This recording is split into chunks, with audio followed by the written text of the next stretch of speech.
Aussi que Soubeyras et Aranda ont vraiment pratiquement les deux meilleures positions derrière la herse. Ouais.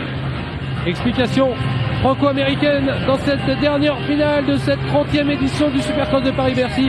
Panneau 15 secondes. Allez, on retient son souffle.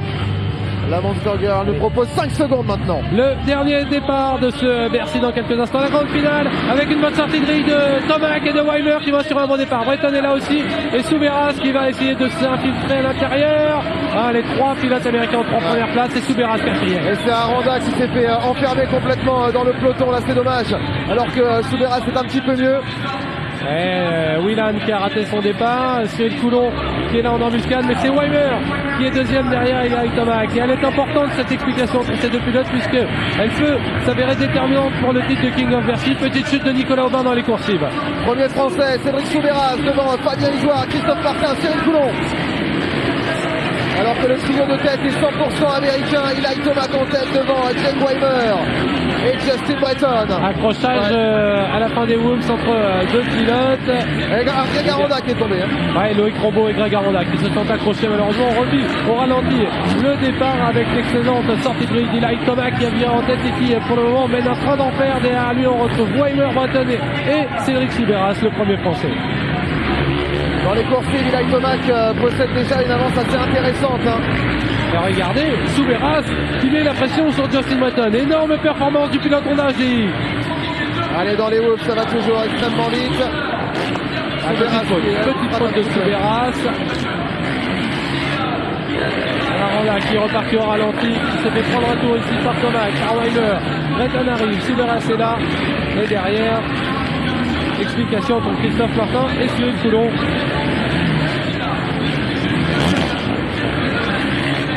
Et ça continue, on rentre dans les coursives avec Eli Tomac qui met du gros gaz pour pouvoir justement être à l'abri d'une éventuelle attaque de Jake Weimer sur la Kawa. Il possède quelques secondes d'avance maintenant. Breton, troisième. Erreur de Cédric Soubeyras qui a complètement perdu le contact maintenant avec les trois hommes de tête. Et si les positions restent inchangées, Laurent, eh bien le King of Bercy, ce sera Jake Weimer. Premier vendredi, premier samedi, actuellement deuxième. Eli Tomac, deuxième vendredi, deuxième samedi, premier actuellement. Donc un petit avantage de Jake Weimer. Ce serait suffisant alors que Cyril Coulon vient de passer devant Christophe Martin juste au passage du triple. Attention derrière Jake Weimer, il y a Justin Breton qui n'est pas n'importe qui reste en embuscade et qui pourrait venir troubler les cartes pour l'attribution du titre de King of Bercy. Quatrième place de Cédric Soubeyras qui semble un peu moins bien là depuis un ou deux tours. Il a commis sa faute, il faut se ressaisir et se remettre dans le rythme. En tout cas, on voit que Eli Tomac cette fois-ci est très bien parti et quand il est devant, il peut faire ses tours clean, ses tours clairs et il est pour l'instant l'homme le plus rapide en piste. Jake Weimer perd un peu de terrain tour après tour.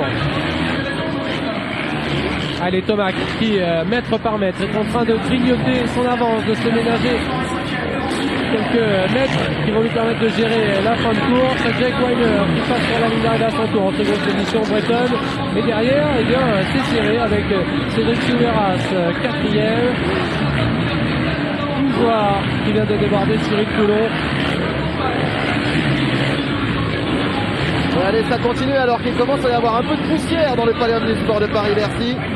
La piste a bien évolué depuis le début du week-end. Elle est très dure maintenant. Allez, Soubeyras qui s'est bien ressaisi. Il a commis une petite faute tout à l'heure quand il était au contact de Justin Breton.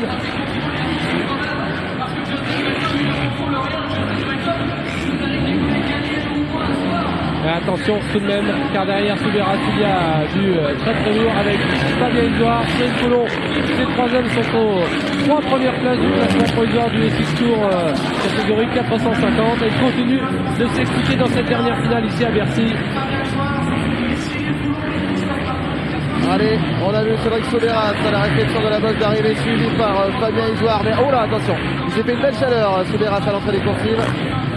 Soubeyras qui n'est pas très serein depuis quelques tours, pas de problème devant pour Eli Tomac qui vient de passer dans les woods, suivi comme son ombre par Jake Weimer et Justin Breton. Domination au niveau américaine dans cette finale. Alors il y a un bel écart entre les trois pilotes. Pour l'instant ils sont tous à l'abri d'une éventuelle attaque, mais il ne faut pas commettre d'erreur parce qu'il reste quand même maintenant 9 tours.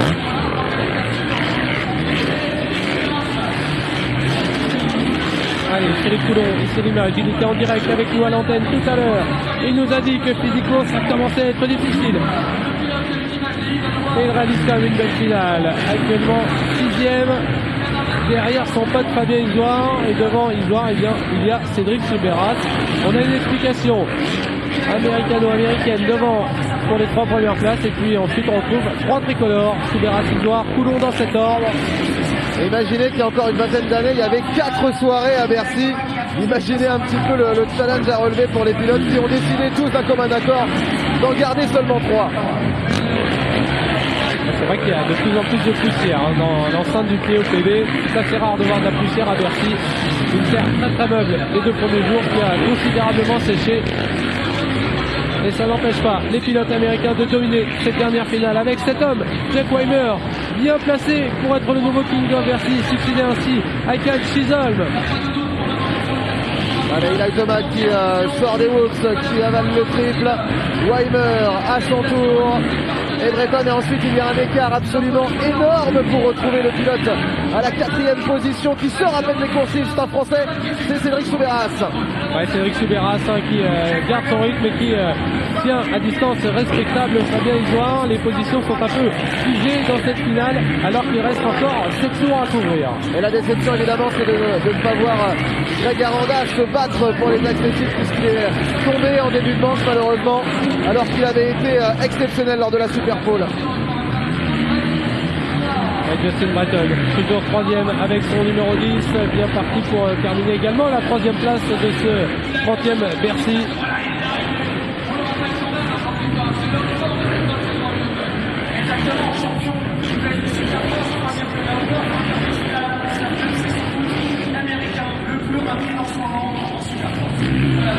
Allez, Cédric Soubeyras dans les Wolves. Fabien Isoire est pas si loin. C'est vrai que si on voit que dans les 6 derniers tours, Soubeyras fatigue un petit peu. Peut-être un retour de Fabien. Et Cyril Coulon en embuscade également derrière. Et puis ensuite Willan qui a pris le meilleur sur Charles Lefrançois. Sur Martin. Justement avec Fabien Isoire qui a Cédric Soubeyras en premier. C'est toujours important d'avoir un point visuel pour voir où on en est, si on revient sur le pilote ou si on perd un peu de terrain. Mais pour le moment, Cédric Soubeyras ne commet pas la moindre erreur et il résiste à Fabien Isoire mais également à Cyril Coulon qui arrive ici. Puis attention, pourquoi pas retour de Willan dans les 5 derniers tours de cette finale. Willan, on a l'impression c'est pas forcément le plus rapide, mais il a vraiment la caisse. Et là où on voit que certains pilotes commencent à fatiguer, eh bien, il continue de forcer, il revient petit à petit. Il reste 5 tours, c'est encore possible d'aller gagner au moins une position pour le pilote américain qui fait son premier Bercy cette année. Allez, Tomac dans les Wolves qui va boucler dans quelques instants un nouveau tour en tête, auteur du meilleur départ. Il n'a pas commis la moindre faute. Il va peut-être enfin aller décrocher une première victoire dans une finale ici à Bercy. L'année dernière, il avait déjà triomphé lors d'un soir. Cette année, il s'est fait battre pour le moment par Jake Weimer, mais dans cette finale, il est en train de dominer le pilote Kawasaki. Il est très très rapide. On voit là maintenant Jake Weimer deuxième et très très loin. Et l'enchaînement, on en parlait de cet enchaînement. Voilà. Il ne l'a pas réalisé lors de la Super Bowl, mais il est capable, durant les 15 tours de la finale, de se l'envoyer. C'est ça aussi la différence avec les pilotes américains. C'est également ce que nous confiait Cyril Coulon. Beaucoup plus d'expérience en SX pour les pilotes américains qui enchaînent les courses quasiment tous les week-ends. Ils ont un championnat qui est extrêmement long. Ils roulent en Supercross depuis des années et ils sont extrêmement réguliers. Ce sont des métronomes et c'est dans ces conditions que ça devient très difficile d'aller les chercher même sur une course comme Bercy. Et ça continue, le show d'Eli Tomac qui lui est plus habitué à la 2 éthique et là il est sur une grosse 4 Weimer qui vient de chuter dans le rebondissement. Elle n'est pas finie cette finale. Breton est passé.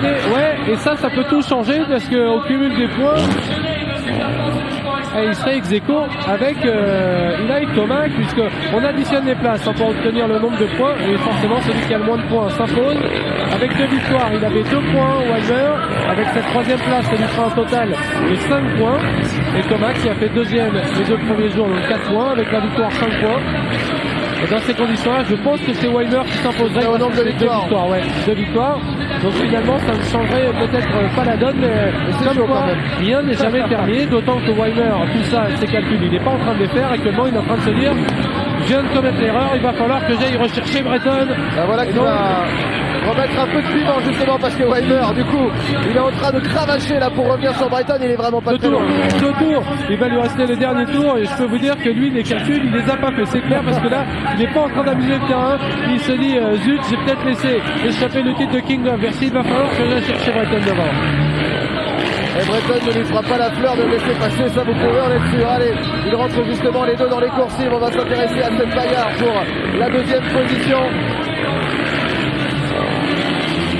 En tout cas, ce qui est sûr, c'est que Tomac est bien parti pour aller chercher la victoire dans cette manche. Derrière, tout reste à faire entre Breton et Weimer qui vient de faire un passage supersonique dans les Whoops. On attaque à l'intérieur. Le petit coup de pression. C'est dommage. C'est dommage parce que du coup, il a perdu un petit peu de terrain. Allez. Bon, il va tenter quelque chose. Ah, c'est sûr. Dernier tour pour Tomac qui a oublié tout le monde. Derrière lui, la meilleure avec le bloc passe de Weimer. Le freinage de malade qu'il vient de réaliser, incroyable sur Breton. Tout en glisse à l'intérieur, il ne le touche même pas, il passe. Ouais, Breton a bien joué le coup, il a senti cette attaque. On l'a vu faire un virage en frein pour essayer de recouper la trajectoire. Malheureusement, Weimer a mieux joué le coup et il récupère cette seconde place qui lui assure la victoire et le titre de King of Bercy. Et derrière, il l'a enrhumé complètement, Justin Breton. Incroyable, Jack Weimer est dans les Whoops. Oula, petite ruade quand même dans les Whoops. Attention, c'est pas encore terminé. Dans quelques instants, la victoire directement avec la première de cette 30e édition pour lui au Supercross de Bercy. Super victoire, la deuxième place et le titre de King of Bercy dans quelques instants pour Jack Weimer qui est allé le chercher avec la manière en débordant Breton à l'entame du dernier tour. Énorme en tout cas, Laurent, il faut vraiment saluer la performance des pilotes américains qui sont invités à Bercy. Il faut bien reconnaître, pas grand chose à gagner, c'est pas leur championnat et malgré tout ils se donnent à 200%. On vient de le voir une nouvelle fois avec Weimer, ils ont fait les 3 jours tambour battant, ils n'ont rien laissé, que des miettes au Frenchie. Malgré tout, belle perf de Souberas qui passe la ligne d'arrivée en 4e position devant Isoire et Whelan qui a réussi à déborder Cyril Coulon dans la fin de cette finale. Eh bien Anthony, on peut dire qu'une nouvelle fois on a eu un sacré Bercy, un Bercy incroyable pour la 30e édition. Ils ont tenu toutes leurs promesses, c'était du grand spectacle, c'était complètement dingue, on avait un circuit magnifique, très belle organisation. On va aussi en profiter pour remercier Jérôme Ramos à la Real et toute son équipe qui ont fait un super boulot. En tout cas, nous on est vraiment très contents d'avoir pu vivre ça avec vous, les 2 premières soirées et puis cette grande soirée du dimanche en direct et en intégralité sur la télévision grande vitesse, alors que voilà, on a la confirmation après 15 tours du résultat de cette grande finale, Anthony. Ouais, Tomac qui s'impose donc dans Weimer, Breton, Souberas, Isoire, Anne, Coulon. Et puis dans quelques instants, le classement final au cumul des 3 jours avec la victoire et le titre de King of Bercy pour Jack Weimer, alors que la caméra placée à la grille de départ a pris un petit caillou.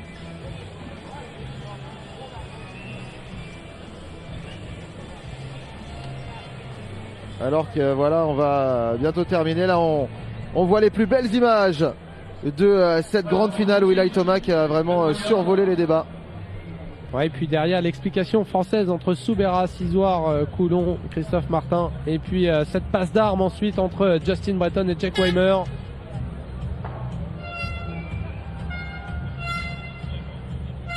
Ah, ça sentait un petit peu la fatigue, hein. Côté Frenchie, notamment pour Cédric Souberas qui a un petit peu craqué. Puis on revoit cette erreur assez incroyable de Jack Weimer dans le virage après les Whoops. Eli Tomac n'a rien vu de tout ça et il a raté notamment le dépassement dans les dernières secondes de course de Jack Weimer sur Justin Breton. Regardez, Weimer, le pilote Kawasaki qui se rapproche ici et qui va faire le freinage. C'était magnifique ça, hein. Et c'est donc le nouveau King of Bercy en 2012.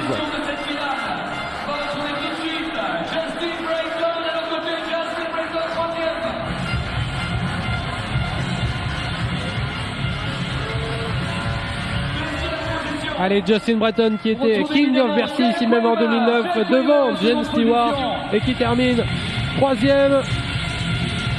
La 2e place de cette finale pour